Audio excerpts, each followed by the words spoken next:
सबको आजाद मनीष सिसोदिया का नमस्कार।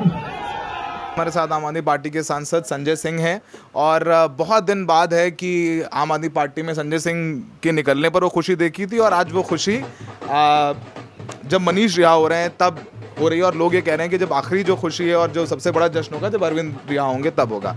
संजय जी, रिएक्शंस क्या हैं, कैसा फील कर रहे हैं, कैसे देखते हैं इस जजमेंट को? देखिए, 17 महीने एक ऐसे व्यक्ति का आपने बर्बाद कर दिया जिसने दिल्ली की शिक्षा के लिए काम किया, जिसने पूरी दुनिया में शिक्षा का एक मॉडल प्रस्तुत किया।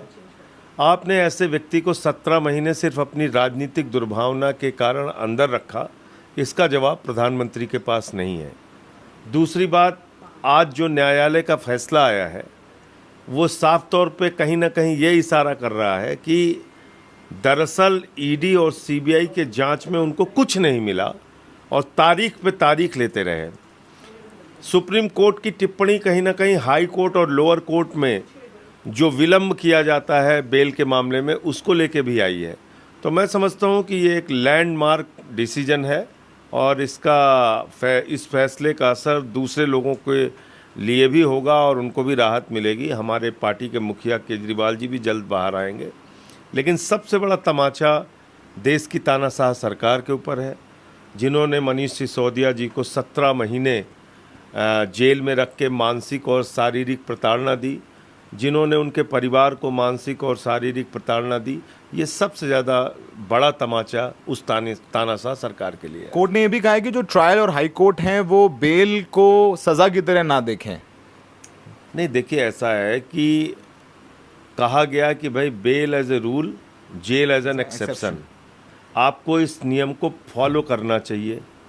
अब बताइए, लोअर कोर्ट हो या हाई कोर्ट हो, अगर आप सुनवाई में 3-3 महीने लगाएंगे तो 6-7 महीने तो इंसान का ऐसे ही निकल जाता है।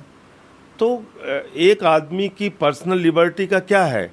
आप उसको बगैर किसी अपराध के जेल में रखे हुए हैं, 1 रुपए की बरामदगी नहीं है, कोई प्रॉपर्टी अटैचमेंट नहीं है, कोई गहना नहीं मिला, कोई ज़मीन नहीं मिली, कोई पैसा नहीं मिला, आपने उसको जेल में रखा हुआ है। और एक आदमी का जहां डायरेक्ट एविडेंस मिल रहा है, शरद चंद्र रेड्डी 60 करोड़ रुपए दे रहा है बीजेपी को इलेक्टोरल बॉन्ड के जरिए अपनी गिरफ्तारी के बाद और फिर रिहा हो जा रहा है, उस पर आप कोई कार्रवाई नहीं कर रहे हैं। तो कहीं ना कहीं ईडी और सीबीआई एक टूल बन गई है बीजेपी का। और ये साफ तौर पे मनीष सिसोदिया के मामले में हो, चाहे अरविंद केजरीवाल जी के मामले में हो, या सत्येंद्र जैन जी के मामले में हो, या मेरे मामले में हो, या बाकी जो मामले हैं हेमंत सोरेन जी के, या बंगाल के मंत्रियों के, या महाराष्ट्र में शिवसेना को परेशान करने के लिए, तो हर जगह ये दिख रहा है साफ तौर पर। अरविंद जी की जो पिटीशन खारिज हुई थी, याचिका खारिज हुई थी हाई कोर्ट से, सुप्रीम कोर्ट में अपील करने का प्लान है, वो कितनी जल्द करने वाले हैं आप लोग? वो जल्दी हो जाएगा। अभी तो ये एक अच्छा फैसला, एक खुशखबरी हमारे कार्यकर्ताओं के लिए, देशवासियों के लिए, दिल्ली वालों के लिए आई है मनीष सिसोदिया की रिहाई की। अब उसका भी जल्दी उस पर भी निर्णय लेंगे। अभी तो अनीता जी हैं और वो आतिशी हैं जो आज भावुक हो गई।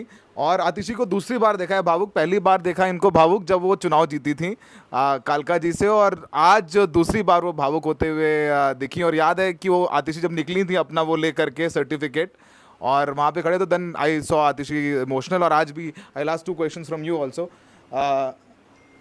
आतिशी, you got very emotional and you started crying on एक सभा में। कितना क्या फील कर रही हैं आप? देखिए, हम सबके लिए बहुत एक खुशी का मौका है, बहुत एक रिलीफ का मौका है। एक झूठे मुकदमे में 17 महीने से मनीष जी को जेल में रखा हुआ है। मनीष सिसोदिया कौन इंसान है? वो व्यक्ति हैं जिन्होंने दिल्ली के सरकारी स्कूल में पढ़ने वाले बच्चों के भविष्य को बदला। मुझे याद है 2015 में दिल्ली के सरकारी स्कूल कैसे होते थे।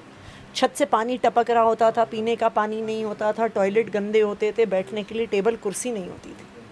आज दिल्ली के गवर्नमेंट स्कूल्स ने प्राइवेट स्कूल्स को पीछे छोड़ दिया है और उसके पीछे अगर किसी एक व्यक्ति की सबसे बड़ी भूमिका रही है तो वो मनीष सिसोदिया जी की रही है। तो एक ऐसे व्यक्ति को झूठे मुकदमे में फंसाकर 17 महीने तक जिस तरह से जेल में रखा गया है इस तानाशाह सरकार द्वारा, मुझे लगता है कि आज का दिन चाहे हम लोगों के लिए हो, चाहे देशवासियों के लिए हो, चाहे दिल्ली में पढ़ने वाले बच्चों के लिए हो, एक बहुत बड़ा दिन है। आपने मनीष जी के साथ बहुत सालों से काम किया, उनके बाद एजुकेशन मिनिस्टर भी आप ही हैं, तो आप क्या फ़र्क देखती हैं? अब जाहिर सी बात है एलजी के साथ बहुत, लेकिन अब मनीष के बाहर आने के बाद आप लगता है कि आप लोगों को चेंज होगा, जो एलजी साहब के साथ आप लोगों का टसल है, कुछ बदलेगा, रुख बदलेगा? देखिए, मुझे सबसे बड़ी चीज़ ये लगती है कि जो इस देश की तानाशाह सरकार है, जिसको लगता है कि वो लोकतंत्र को ख़त्म कर सकती है, जिसको लगता है वो चुनी हुई सरकार के अधिकारों को छीन सकती है, जिसको लगता है कि एक एक करके आम आदमी पार्टी के सारे नेताओं को जेल में डाल सकती है और इस पार्टी को ख़त्म करने की कोशिश कर सकती है, आज उनको सुप्रीम कोर्ट से एक बहुत क्लियर कट मैसेज मिल गया है कि इस तानाशाही का अंत आज नहीं तो कल होगा। बहुत दिन बाद आज आम आदमी पार्टी के लोगों में बहुत मुस्कुराहट बहुत दिन बाद है। तो आतिशी का एक चेहरा जो भावुक थी और अब मुस्कुराते हुए, मनीष जी से पहली बात क्या कहने वाली हैं आप? नहीं, अभी वो तो आएंगे तो उनका स्वागत करेंगे, पर अभी हमारी खुशी पूरी नहीं है।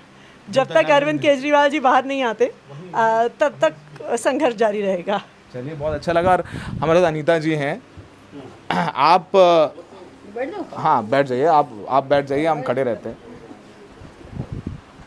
ये बताइए, आप मनीष जी की जो वाइफ है उनके काफ़ी करीब हैं, उनकी तबीयत को लेकर के भी कोर्ट में कहा अभिषेक मनु सिंघवी ने कि उनकी तबीयत ठीक नहीं है, आप उनके काफ़ी करीब हैं, कैसा माहौल है और अब कितनी ज़रूरत थी मनीष जी की उनको?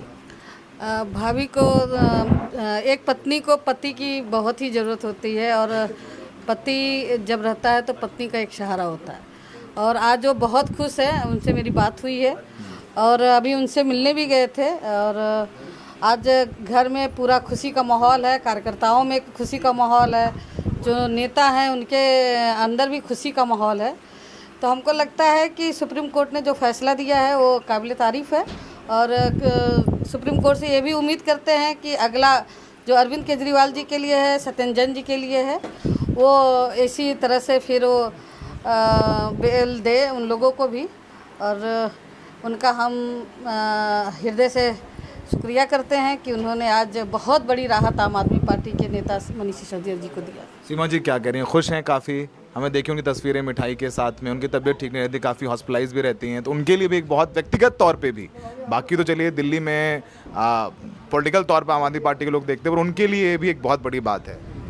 अब कहा जाता है कि एक पुरुष के पीछे महिला का हाथ होता है, तो हमको लगता है कि जो महिला सशक्तिकरण है बहुत ही स्ट्रांग है।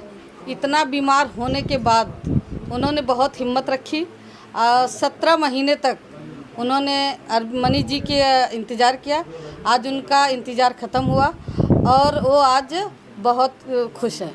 बहुत बहुत थैंक। तो अनीता जी से बात की, और अनीता जी वो हैं जो जब अरविंद जेल में थे, संजय जी जेल में थे, मनीष जेल में थे, तो सुनीता केजरीवाल हो चाहे वो सीमा सिसोदिया, उनके साथ बैठ करके बात करके तो आपस में अच्छी बॉन्डिंग है, जैसे तीनों शीर्ष नेताओं में वैसे इन लोगों में भी है। और जाहिर सी बात है सीमा सिसोदिया की तबीयत काफ़ी ख़राब रही है, कोर्ट में भी ये बात हुई और उनको बेल मिली, तो बहुत दिन बाद आम आदमी पार्टी के खेमे में वो मुस्कुराते हुए चेहरे नज़र आ रहे हैं, चाहे वो आतिशी हो, चाहे वो अनीता जी हो, संजय जी हो, हमने सबसे बात की। आप देखना होगा कि पॉलिटिकल हालात किस तरीके से बदलते हैं, और जल्द सुप्रीम कोर्ट में अरविंद केजरीवाल भी अपनी बेल पिटिशन लगाएंगे, और जो जजमेंट आया है उसके बाद ऐसा लग रहा है कि ट्रायल कोर्ट और हाई कोर्ट को जो कहा है कि आप बेल देने में इतना झिझकते क्यों हैं, ये जो ज्यूरिस्प्रूडेंस है उसके खिलाफ है, आप बेल को सज़ा नहीं बना सकते हैं। तो एक बहुत बड़ी बात है, और देखते हैं कि अब कैसे आगे दिल्ली की पॉलिटिक्स अनफोल्ड होती है।